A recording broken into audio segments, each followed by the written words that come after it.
Ano po yun? Kuha ka babae. Babae po? Oo. Magkano po? 700. 700, ang mahal naman. Kasama ng hotel doon. Massage pa.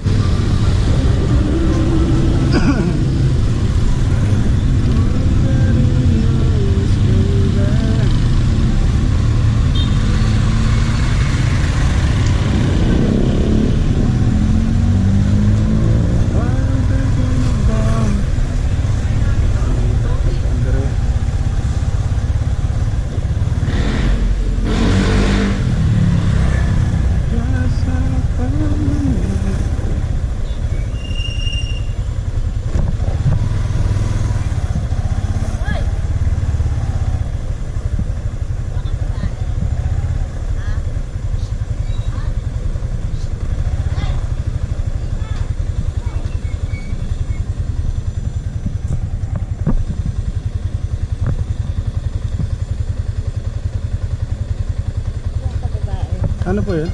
Kuha ka babae. Babae po? Oo. Magkano po? 700. 700, ang mahal naman. Kasama ng hotel doon. Massage pa kita. Kasama ng hotel nun? Massage kita. Ano po? I-massage kita. Massage? Ano? Kasama ng ganon? Oo.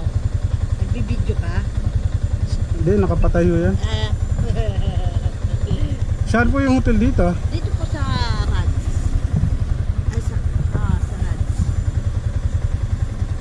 700. 700. I-massage kita. Para mawala yung pagod mo. Kakabiyahe ko pa mo. Nagbabiyahe po mo ako. Ganon. Talaga? Wah. Mamaya, binibidyohan mo ako dito. Wala po. Wala naman po, nakapatay. Kasi wala akong asawa eh. Kaya kailangan ko maghanap buhay para sa mga anak ko. Patay na asawa ko eh. Ah, ganun po. Araw-araw po kayo dito? Hindi naman. Pag kumikita ko, isang araw minto ako. Ah, ganun. Eh, at least may pagkain na yung anak ko. Kumikita naman po kayo? Oo naman. Kumikita ko, minsan 1,000 pinagkakasya. Marami po kayo dito, no? May nakukuha pa po kayong customer na. Oo, nagbabiyahe po kasi ako eh. Talaga. Sige, nag-ano ka yata ng ano.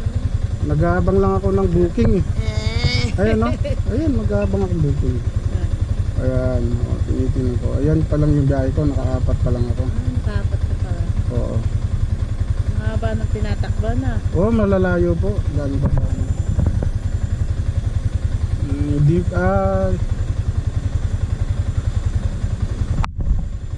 Sige lang. Kala ko. Oo, nag-ano lang ako. Ito ate, bigyan na lang kitang pang-merienda mo. Pasensya natin ha, hindi po kasi ako nag-ano eh. Nagbabiyahe. Pang-merienda mo ate. Ay, sige, salamat. Sige. Sige, Sige ba? Sige, sige.